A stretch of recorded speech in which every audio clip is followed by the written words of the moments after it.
ধারণ ক্ষমতার কয়েক গুণ বেশি যাত্রী নিয়ে নদী পার হচ্ছে নৌকা। তিল ধারণের ঠাঁই না থাকা এসব নৌকায় নেই কোনো নিরাপত্তা সরঞ্জাম।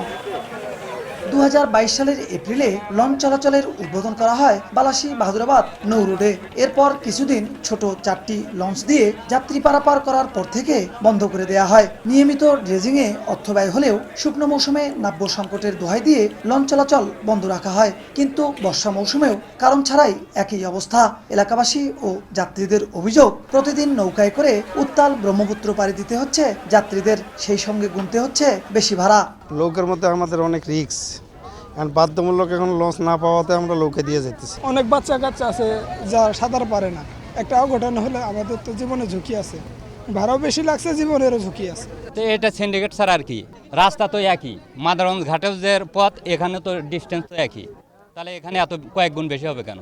সরকারকে অবশ্যই বুঝতে হবে যে এখানে একটা লঞ্চ বন্ধ করছে, আবার এটা যেন শীঘ্রই অতি শীঘ্রই চালু করে।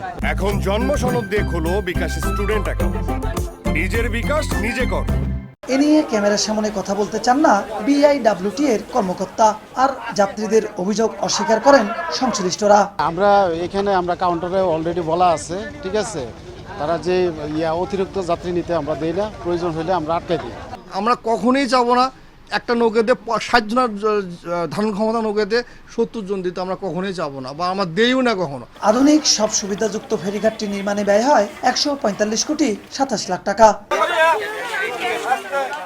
বিপ্লব ইসলাম, সময় সংবাদ, গাইবান্ধা।